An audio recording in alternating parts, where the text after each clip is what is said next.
Hello students, नमस्ते, सत श्री अकाल। कैसा है आप सबका हाल? मैं निहाल प्रोविंग सीएस से आपके लिए लेकर आया हूं एग्जाम के लिए पेपर राइटिंग स्किल्स। हां जी, अगर आप सीएस एग्जीक्यूटिव या सीएस प्रोफेशनल के स्टूडेंट्स हो तो यह वीडियो आपके लिए है। अगर आप सीएस ईटी के स्टूडेंट्स हो तो रिलैक्स कीजिए, यह वीडियो बंद कर दीजिए। नेक्स्ट लेवल के लिए आप यह वीडियो देखेंगे। हां जी, सीएस एग्जीक्यूटिव और प्रोफेशनल में, खासकर एग्जीक्यूटिव में, स्टूडेंट्स को एक बड़ी दिक्कत होती है कि सर पेपर में आंसर लिखना कैसे है, specially company law, SEBI, EBCL and JIGL में, जो कि थ्योरी पेपर्स हैं, मल्टीपल चॉइस क्वेश्चन पेपर्स नहीं है। तो सर हमें आंसर प्रेजेंट किस तरह करना है ताकि हम मैक्सिमम मार्क्स स्कोर कर सके। कॉन्सेप्ट तो हमें समझ में आ जाता है, लेकिन हम उसे प्रेजेंट कैसे करें। हां जी बच्चों, आज की तारीख में आंसर जानना जितना इंपॉर्टेंट है उतना ही दिखाना भी इंपॉर्टेंट है। Marks are not for knowing the concept, marks are for showing the concept. हां जी, आपको कॉन्सेप्ट कितना अच्छे से आता है, वो बाकी लोगों से किस तरह बेहतर है, इस चीज के आपको मार्क्स दिए जाते हैं। हां जी, तो आज का यह वीडियो आपके लिए लेकर आया है एक्सक्लूसिवली लिखना कैसे है। जैसे 3 इडियट्स में कहा गया था, सर कॉन्सेप्ट तो आप हमसे बेहतर जानते हैं, मैं तो आपको यह सिखाता था कि पढ़ाना कैसे है। वैसे ही आज मैं आपको कॉन्सेप्ट नहीं सिखाने वाला, मैं आपको सिखाने वाला हूं लिखना कैसे है, द राइटिंग स्किल। चलिए तो शुरू करते हैं। अब पहला प्रॉब्लम जो बच्चे फेस करते हैं कि सर हम हिंदी मीडियम से हैं या फिर इंग्लिश मीडियम से हैं, लेकिन हमारा इंग्लिश इतना अच्छा नहीं है, तो क्या हम फेल हो जाएंगे, क्या हमें दिक्कत होगी लिखने में? जवाब है जी नहीं। इंस्टीट्यूट ये जानती है कि इंडिया में सारे लोगों का इंग्लिश इतना अच्छा नहीं होता।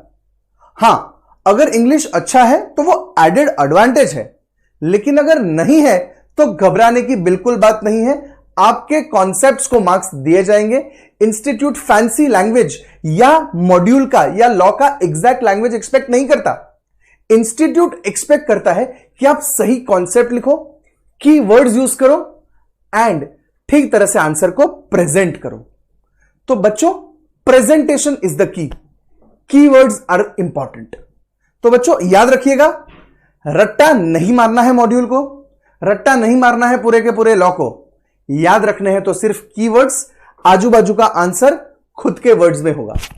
तो हां जी, जैसे कि हमने कहा, पहला और मोस्ट इंपॉर्टेंट पॉइंट है कि आपको कॉन्सेप्ट आना चाहिए। आपकी लैंग्वेज कितनी भी अच्छी हो, लेकिन अगर कॉन्सेप्ट ही नहीं आता तो मार्क्स कौन देगा? लेकिन रिवर्स इमेजिन करो, सर हमें कॉन्सेप्ट आता है लेकिन लैंग्वेज थोड़ी 19-20 हो गई, तो क्या हुआ? मार्क्स तो फिर भी मिलेगा। तो बच्चों, जिनका भी लैंग्वेज हल्का सा वीक है, डरिएगा नहीं, आपको कॉन्सेंट्रेट करना है अपने प्रेजेंटेशन पर और कीवर्ड्स को याद रखना है। जब आप पढ़ोगे तब अंडरलाइन कीजिएगा, ताकि जब आप रिवाइज करो तो आप वो ये वर्ड्स को याद रखो। हां जी, तो सबसे पहला ध्यान दीजिएगा, important points to be noted. Paper writing skills.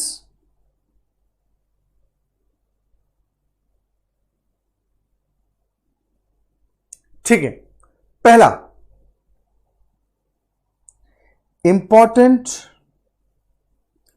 Points to be noted. 4 steps मैं आपको दूंगा, ये चीजें आप ध्यान में रखिएगा जब आप प्रिपेयर करो, एंड फिर मैं आपको प्रेजेंटेशन का स्किल सिखाऊंगा। ये अपना आज का एजेंडा रहेगा। तो पहले 4 पॉइंट जो आपको पढ़ते वक्त ध्यान में रखने हैं। First, understand concept completely. अगर कॉन्सेप्ट कहीं पर भी आपको नहीं समझता है तो अपने टीचर को पूछ लीजिए, बिकॉज आधे अधूरे या गलत कॉन्सेप्ट के साथ आप एग्जाम में जाओगे तो ना ही सिर्फ आपका कॉन्फिडेंस लो होगा, पेपर में अगर वो क्वेश्चन आया तो वो डर का माहौल भी पैदा होगा, जो बाकी के पेपर के लिए, जो आंसर्स आपको आते हैं उनके लिए भी बुरा होगा। क्योंकि एक बार आपका मोरल डाउन हो गया, वो 3 घंटों में अगर एक बार आप डर गए तो आप आधा बैटल आधी जंग वही हार गए हो। इसलिए 3 घंटे में हम बिंदास कॉन्फिडेंस से जाएंगे और कॉन्फिडेंस से लिखेंगे। इसके लिए कॉन्सेप्ट हथियार जो है आपका वो परफेक्ट होना चाहिए। युद्ध में जब जाते हो तो तलवार कंप्लीटली शार्पन्ड होनी चाहिए। अगर तलवार शार्पन्ड है तो फिर आप अपनी कला दिखा सकते हो। तो कॉन्सेप्ट आपकी तलवार है, ठीक है। दूसरा, सर जी क्या हमें बाय हार्ट करना है? जैसे कि मैंने शुरू करते वक्त कहा था, बाय हार्ट करने की बिल्कुल जरूरत नहीं है। You don't have to by heart. Yes, okay. मेरा ये जो लेक्चर रहेगा आज का वो हिंदी इंग्लिश कंबाइंड रहेगा। Hindi for people who to understand what is to be done, and English wherever the concept is required. जहां पर भी कॉन्सेप्ट की जरूरत है I will definitely use English, so that you realise कि हिंदी में हम समझे तो भी इंग्लिश में लिखना पॉसिबल है। It's just the skill that needs to be developed. Beautiful. चलिए, सो दूसरा है डोंट मगअप। मगअप मतलब रट्टा मत मारो। Don't mug up. Remember keywords.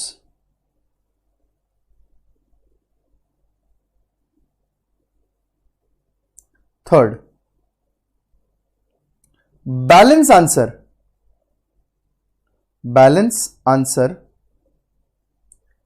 can be in your own words.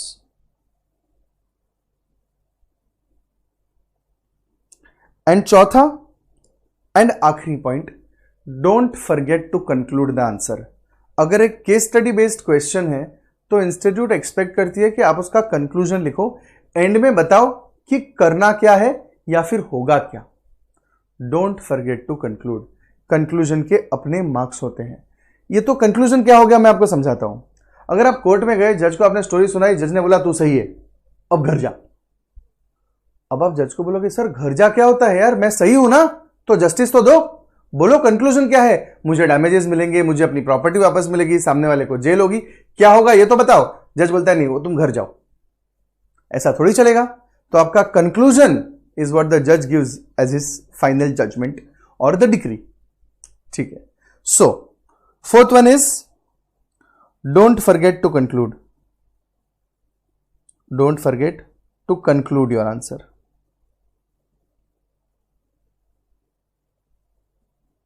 तो जब भी आप प्रिपरेशन करते हो और कोई केस स्टडी देखते हो तो उसका कंक्लूजन ध्यान से देखिएगा, ठीक है बच्चों।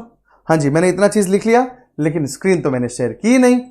चलिए, ये चारों पॉइंट्स आपके सामने हैं। पेपर राइटिंग स्किल्स में important points to be noted. पहला है अंडरस्टैंड कॉन्सेप्ट कंप्लीटली। दूसरा don't mug up and remember keywords. तीसरा balance answer to be in your own words and don't forget to conclude your answer. ये 4 चीजें आपको ध्यान में रखनी है जब भी आप प्रिपरेशन करोगे, एज वेल एज जब भी आप केस स्टडी बेस्ड आंसर लिख रहे हो तब। ओके, अब how to present a case study answer and how to present a direct question. पहले मैं आपको स्किल दिखा दूंगा, उसके बाद मैं आपको यह बताऊंगा कि प्रैक्टिकली हम कुछ केस स्टडीज कैसे सॉल्व करेंगे। हाँ जी, आज कुछ सैंपल केस स्टडीज में आपके लिए सॉल्व भी करके दिखाऊंगा, ठीक है। आइएगा। ओके, एक अगला सवाल आता है बच्चे के दिमाग में कि सर मुझे सेक्शन नंबर याद नहीं रहते। ठीक है बेटा, पूरे क्वेश्चन में अगर 5 मार्क का सवाल है और तुझे सिर्फ सेक्शन नंबर नहीं पता लेकिन कॉन्सेप्ट पूरा पता है, तो भी तू 4.5 मार्क का तो अटेम्प्ट कर ही रहा है। तेरा सिर्फ आधा मार्क कटा है सेक्शन नंबर ना जानने के लिए। आपको अगर सेक्शन नहीं आता तो आपको 5 में से 4.5 मार्क का आप क्वेश्चन अटेम्प्ट कर रहे हो, और एकदम बढ़िया अटेम्प्ट किया है तो कंफर्टेबली आपको 3.5 से 4 अंक मिल जाएंगे। You will easily score 3.5 to 4 if you attempt the balance answer correctly and don't attempt the section number.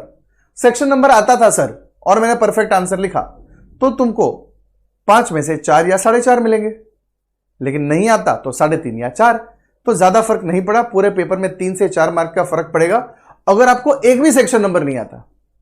लेकिन कुछ questions by themselves are so important कि सेक्शन नंबर नेचुरली याद रह जाते हैं। स्पेशली कंपनीज एक्ट में सेक्शन नंबर्स नेचुरली याद रह जाते हैं, तो उसके मार्क्स आपको फिर भी मिलेंगे। तो हाँ जी, सेक्शन नंबर अगर नहीं याद रहता है तो ज्यादा मेहनत करने का जरूरत नहीं है, कॉन्सेप्ट पे ध्यान दीजिएगा, ठीक है। चलो, हाँ जी, गलत सेक्शन नंबर लिखने पर मार्क्स कटेंगे और पेनल्टी काफी ज्यादा है। 5 मार्क के सवाल में अगर सेक्शन नंबर ही गलत है तो 2 मार्क तो वहीं चल गए। मतलब section number write them only and only if you are 100% sure. अगर थोड़ा सा भी कंफ्यूजन है, थोड़ा सा भी डाउट है, तो सेक्शन नंबर कोट करिएगा नहीं। ठीक है, बढ़िया है। तो important,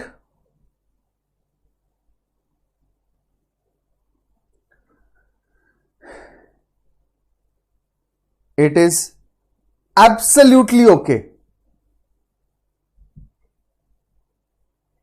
if you do not remember section number। मतलब आप पूरे कंपनी लॉ के पेपर में एक भी सेक्शन नंबर ना लिखो तो भी आप कंफर्टेबली पास हो सकते हो।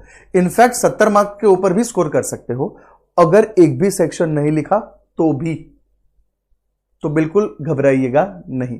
हां, लेकिन याद रहता है तो वो डेफिनेटली एक एडेड एडवांटेज है। तो याद रहता है तो फिर ऐसा चिल नहीं हो जाने का, तो प्रिपरेशन करने का। गुड, चलिए। But avoid writing wrong section numbers.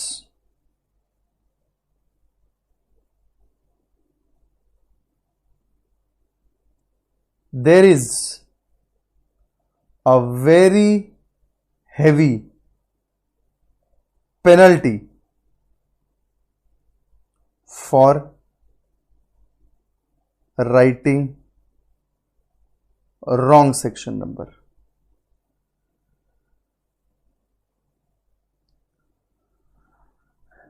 I hope you guys have understood। ठीक है, अब presentation of a case study answer।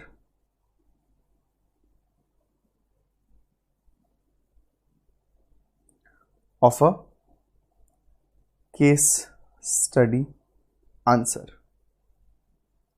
एक केस स्टडी के आंसर को आप एग्जाम में प्रेजेंट कैसे करोगे, चलिए देखते हैं। तो आपका फर्स्ट स्टेप होगा identification of the concept.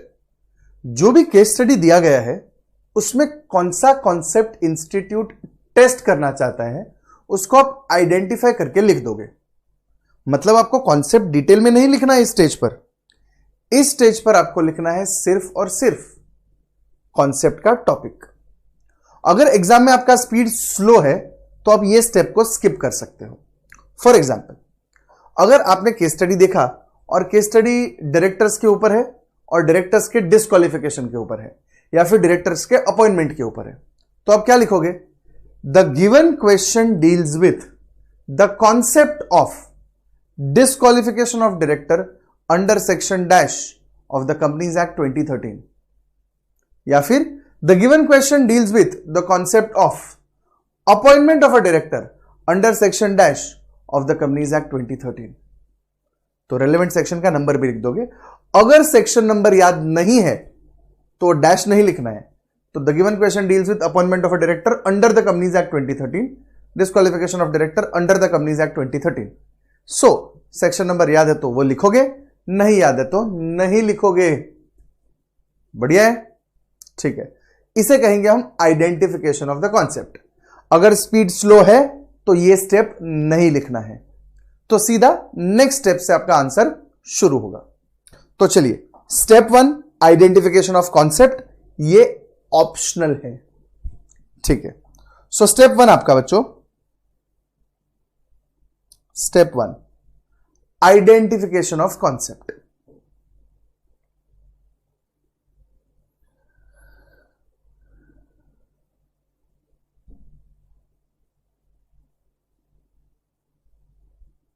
Step 2, अच्छा बाय द वे ये स्टेप ऑप्शनल है,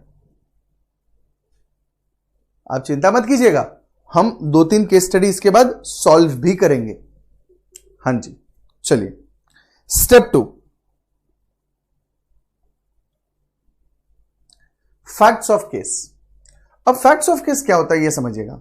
आपको बड़ा सा केस स्टडी दिया हुआ है, उसको केस स्टडी के 1/3 साइज में, मतलब अगर 6 लाइन का केस स्टडी है तो आपके बुक के, मतलब आप जो आंसर शीट लिख रहे हो उसके 3 लाइन में उसका समरी होना चाहिए। 3 लाइन में उसका समरी कि ये दिया गया है। क्या पूछा है वो लिखने का जरूरत नहीं है, आपको क्या दिया गया है वो लिखोगे। आप क्या दिया गया है वो लिखोगे। इसको आप हेडिंग दोगे फैक्ट्स ऑफ द केस। आप ये हेडिंग बकायदा दोगे, हां जी। तो आपको हेडिंग देना है फैक्ट्स ऑफ द केस, और इसके अंदर आप पॉइंट फॉर्म में फैक्ट्स लिखोगे। समझो क्वेश्चन में 3 फैक्ट्स दिए गए हैं आपको, तो आप तीनों फैक्ट्स यहां पर लिखोगे 1 2 3। आपने फैक्ट्स बता दिए। अब आपको रेलेवेंट प्रोविजन मतलब रेलेवेंट सेक्शन, रूल्स जो भी एप्लीकेबल है या फॉर्म नंबर वो आप लिखोगे। तो आपका स्टेप 3 है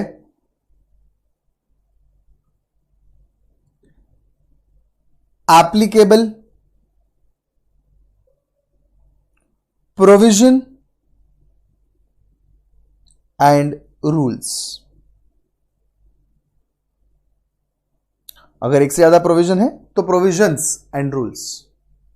यहां पर आप वो सेक्शन, वो रूल जो आपने पढ़ा है वो आप कोट करोगे कि भाई as per section 77 dealing with registration of charge, companies act की बात कर रहा हूं, dealing with registration of charge, a charge must be registered within 30 days of its creation with ROC by filing a form CHG1।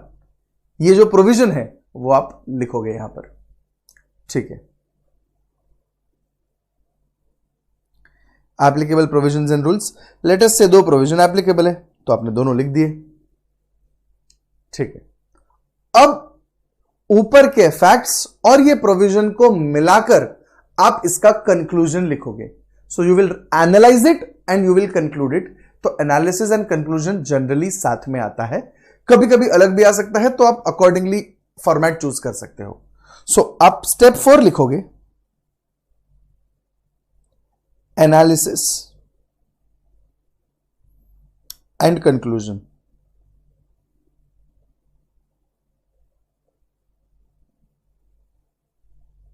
आप analyse करोगे based on the above provisions and the facts of the case and then you will give your conclusion. ये heading अगर आप दोगे तो आपको याद रहेगा कि आपको एंड में कंक्लूड करना है। जनरली एनालिसिस एंड कंक्लूजन 2 से 3 पॉइंट का होता है। लास्ट पॉइंट कंक्लूजन होगा और मे बी 2 पॉइंट्स, 1 और 2 पॉइंट्स फॉर एनालिसिस। बच्चों इतना आप लिखोगे ना तो आपके 5 मार्क के आंसर में इजीली एक साइड भर जाएगा। मैं ये नहीं कहता हूं कि एक साइड जबरदस्ती का भरिएगा, अगर नहीं होता है 3/4 ऑफ अ साइड में आंसर हो जाता है, फाइन इनफ।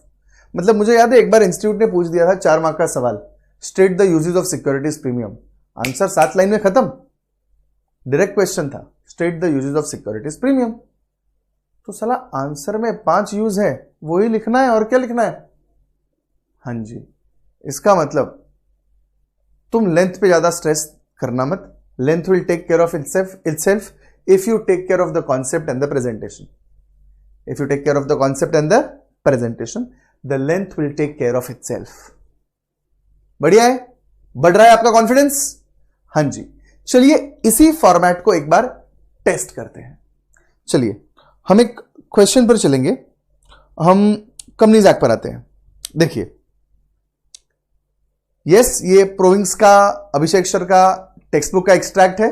मैंने बोला सर एक्सट्रैक्ट दे दीजिए, हम इसी में से बच्चे को सॉल्व करवाएंगे। देखिए बच्चों, Rose Limited raised a loan from a state financial institution by creating hypothecation of book debts and also future debts of the company. Come on, raise the loan. Loan raise किया मतलब पैसा बोरो किया। By hypothecation of book debts मतलब book debts मतलब debtors as security दिया and also future debts. ठीक है। Incidentally the charge was not registered with the register of companies concerned. Charge register नहीं किया है। State financial institution demanded a certificate of registration of charge for the amount of loan so granted by it. Obviously state financial institution ने क्या बोला, हमको certificate of registration of charge दिखाओ। अब the directors of the company replied to the state financial institution that the charge need not be registered for hypothecation of book debts. Is the action of directors valid? बच्चों कोई भी charge अच्छा, सो यहां पर आप start क्या करोगे अपने आंसर में? The given question deals with the concept of registration of charge under the companies act 2013, section number 77 है। आप यहां पर भी लिख सकते हो, नीचे भी लिख सकते हो। अब आप फैक्ट्स ऑफ द केस लिखोगे। फैक्ट्स ऑफ द केस आपने आइडेंटिफिकेशन कर लिया। अब आप facts of the case heading दिए। अब फैक्ट्स में आप क्या लिखोगे? देखो बेटा, पहला point, Rose Limited raised a loan from state financial institution but failed to register charge. Next bullet, state financial institution demanded certificate of registration where, third bullet, the directors contended that, the directors argued that क्या, charge need not be registered for hypothecation of book debts. ये तुम्हारा facts है, खत्म हो गया। यहां पर 4 में है, मैंने 3 में उसको समराइज कर दिया, मैंने 1 और 2 को ऐड कर दिया।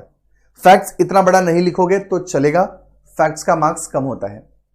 कम होता है मतलब डिडक्ट नहीं होता है, फैक्ट्स को वेटेज कम होता है, क्योंकि वो तो क्वेश्चन में दिया गया, तुम्हारा बुद्धि थोड़ी है, कोई भी लिख देगा। गुड। अब आएगा तुम्हारा provision, come on, section 77, a charge must be registered within how many days, with whom, मतलब within 30 days with ROC in CHG1, ये आप लिखोगे। And every charge has to be registered even book debts, yes, present as well as future, because debtors तो future में भी आ सकते हैं। Any credit sale you make, there will be new debtors, so present as well as future the charge has to be registered. देखो, पहले charge का definition हर जगह रेलेवेंट नहीं होता है, लेकिन चार्ज का डेफिनेशन यहां इसलिए रेलेवेंट था बिकॉज आपको जस्टिफाई करना है कि हर चार्ज का रजिस्ट्रेशन जरूरी है। तो आपने पहले एक्सप्लेन किया चार्ज क्या है। चार्ज मीन्स एन इंटरेस्ट और अ लीन, यस और no, created on the property or assets of the company or any of its undertakings and includes a mortgage. हाँ, as security and includes a mortgage. ये आपका definition था charge का। अब आप आगे बढ़ोगे कि सेक्शन 77 सबसेक्शन 1 क्या कहता है? That shall be the duty of every company creating a charge within or outside India on the property or assets or any of its undertakings, whether tangible or otherwise, and situated in or outside India, to register the particulars, come on, of charge. Correct? Within, बच्चों, within 30 days of its creation by filing CHG1. Correct? For other than debentures, and CHG9 for debentures on payment of such fees as may be prescribed. Fees word miss हो गया है। अब ये जो answer है, that is your analysis and conclusion. In the light of the aforesaid sections, ये आपका analysis है, aforesaid sections मतलब 2 clause 16 and section 77 subsection 1 and the facts of the case and the facts given. देखो, raising a loan from a state financial institution by creating hypothecation of book debts and also future debts of a company amounts to charge within the meaning of 216 and such charge must be registered with the registrar as per section 67. And therefore ये conclusion देखो बच्चों, contention of directors of rose limited is incorrect and not acceptable. बच्चों, paper checker इस question में क्यों marks नहीं देगा? 4 mark का क्वेश्चन था, क्यों मार्क्स नहीं देगा? बिंदास आपको मार्क्स मिलेगा, because you have covered everything in a very beautiful way. अच्छा, यहां पर कोई फैंसी वर्ड यूज नहीं हुआ है, तुमको ये लैंग्वेज लिखने का जरूरत नहीं है। ये जो है the aforesaid sections and blah blah blah, based on the above stated sections and the given facts. तो ज्यादा फैंसी वर्ड यूज करना का जरूरत नहीं है, आप ओन वर्ड्स में करो। लेकिन आपको वर्ड्स कौन से यूज करने हैं? Registration of charge, creation of charge, charge का डेफिनेशन आपको पता होना चाहिए था। सो ये चीजें रेलेवेंट है, बाकी आप अपने वर्ड्स में लिखो, कोई दिक्कत नहीं है। ठीक है, देखिए एक और क्वेश्चन ट्राई करते हैं। चलिए, मैं स्लो जाऊंगा ताकि आप भी अपने आप ट्राई कर सको। XYZ Limited has office building in London. The company has been granted a term loan of 15 crore from a bank. The company wants to mortgage office building of London. Examining the provisions of Companies Act 2013, answer the following. Whether the company can mortgage the above building? बच्चों याद रखो, whether the asset is in India or outside India, you can give it as security, and if you are giving it as security, then the charge has to be registered. Section 77 subsection 1. ठीक है. Second, whether a charge can be created for a property situated outside India? Yes, why not? It can definitely be created. So section 77 subsection 1 का बात है and charge का definition भी है. So facts of the case, ऊपर वाला summary दोगे आप. See, facts of the case में ये दोनों चीज तो लिखना ही नहीं है, सिर्फ ऊपर का लिखना है कि XYZ Limited intends to क्या mortgage its office in London for a term loan of 15 crore from bank. ये आपका फैक्ट्स है, 2 पॉइंट में लिख दो. देखो, office building in London has been granted term loan of 15 crore. The company wants to mortgage office building. ठीक है. Next, applicable section 77(1). Exact जो ऊपर वाला सेक्शन है वही कोट किया. एंड कंक्लूजन क्या? Can mortgage is office building in London. क्यों? बिकॉज विद इन इंडिया और आउटसाइड इंडिया.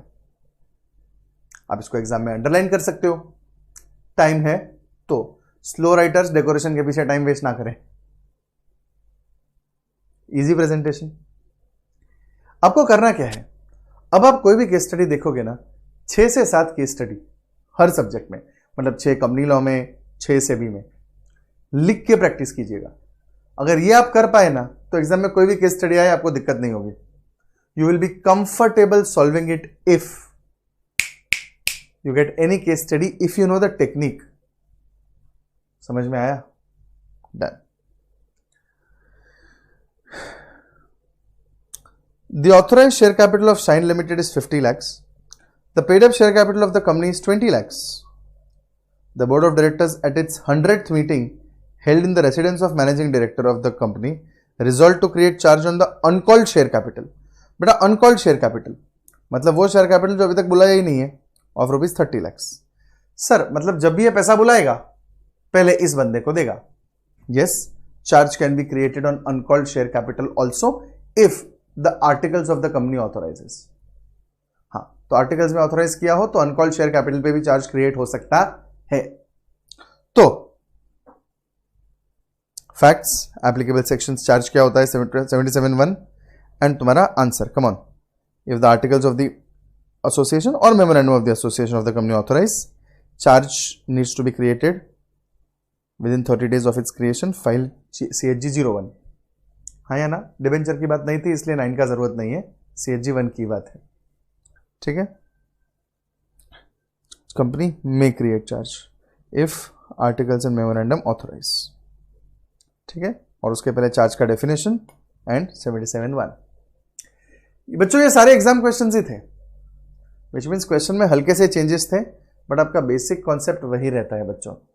तो याद रखना, कॉन्सेप्ट स्ट्रांग रखो एंड प्रेजेंटेशन में ये 4 स्टेप में अपने आंसर को डिवाइड करो. स्लो राइटर्स सीधा फैक्ट से स्टार्ट करेंगे, इंट्रोडक्शन पे टाइम वेस्ट नहीं करेंगे. क्लियर है बच्चों? बढ़िया है. चलिए, ये था the technique to write a case study answer. सभी में भी ऐसे ही लिखना है. चलिए थोड़ा कॉन्फिडेंस बढ़ाते हैं, हम सभी पे चलते हैं. सभी के 2 केस स्टडी सॉल्व करेंगे. आ जाइए, क्वेश्चन को ध्यान से पढ़िएगा, हम सॉल्व करते हैं. हाँ स्टूडेंट्स, तो आपने ये केस स्टडी पढ़ा होगा, हम साथ में भी पढ़ेंगे एंड फिर हम इसका आंसर देंगे. The following is an extract of balance sheet of alpha limited. Equity share capital 50,000 equity shares of 10 each. 10% debenture capital of 20,000 debentures of ₹10 each. On 21st April 2018, the board of directors decided to buy back 50,000 equity shares for which they would call extraordinary general meeting. Okay. In the year 2016, the company has defaulted in payment of interest on secured loan to bank amounting to ₹25 crore, which was remedied in the year 2017. Comment on the above situation. बच्चों 2020 का ही सवाल है, latest question है. अब ध्यान से सोचिएगा. तुम्हारा SEBI buyback of securities regulations 2018 क्या कहता है? गाइस, सबसे पहले facts of the case summarise कर दोगे आप. इजी है वो समराइज करना. अब आपका प्रोविजन आप लिखोगे तो भाई सेबी रेगुलेशंस, बायबैक रेगुलेशंस 2018 क्या कहता है आपको कि भाई a company which has defaulted in क्या, payment of repayment of deposits, redemption of preference shares, redemption of debentures, और payment of interest on any of the three, or payment of dividend to any shareholder, then such a company cannot buy back. Okay, but if the default is rectified and 3 years have elapsed or 3 years have passed after the rectification, then the company can buy back. लेकिन बच्चों यहाँ पर rectification 2017 में हुआ था और 2018 में company ने बायबैक का रेजोल्यूशन पास किया, तो क्या 3 साल elapse हुए हैं? नहीं, then the company can't buy back. अभी जो भी मैंने आपको हिंदी में बताया उसी को हम इंग्लिश में लिखेंगे. क्या लिखेंगे?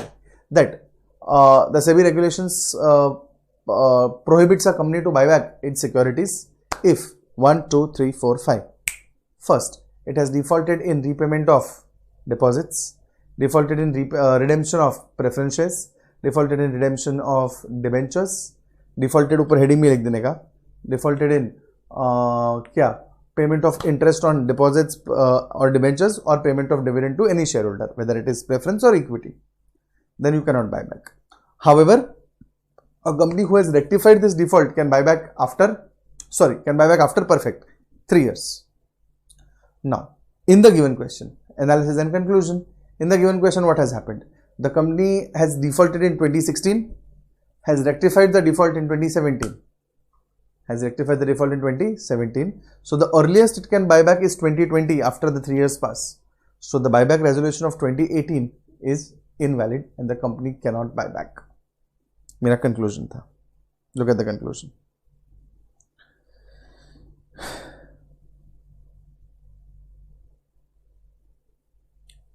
Very nice. ये आपका conclusion है. जैसे कि मैंने आपको कहा गाइस, फ्लो अगर दिमाग में होगा, क्लैरिटी ऑफ थॉट होगा, तो आंसर आप बहुत कंफर्टेबली लिख पाओगे. चलिए सर, ये तो आपने हमको बता दिया कि केस स्टडी आंसर कैसे करना होता है. सर, डायरेक्ट क्वेश्चन का आंसर कैसे करना? Now most students don't find a problem answering a direct question, but let us से डायरेक्ट क्वेश्चन आंसर करना है. तो चलिए डायरेक्ट क्वेश्चन हम JIGL का लेते हैं. Let's take a question from interpretation of statutes, the literal rule of interpretation. The literal rule of interpretation. So, मेरा आंसर अराउंड 8 पॉइंट में होगा क्योंकि 4 मार्क के लिए आएगा. बहुत ब्यूटीफुली मैं 8 पॉइंट्स को प्रेजेंट करूंगा एग्जाम में. ध्यान दीजिएगा, मेरा थॉट क्लियर होना चाहिए, मुझे कॉन्सेप्ट आना चाहिए. सबसे पहले क्या लिखूंगा मैं? ध्यान दीजिएगा,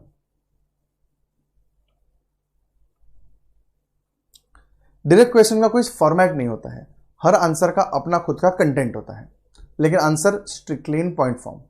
So when I talk about non-case study based questions or direct questions, so when I say direct questions, ध्यान दीजिएगा बच्चों, when I say direct questions, you have to answer them in point form strictly.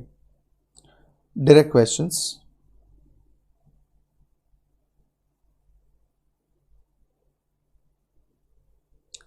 strictly answer in point form.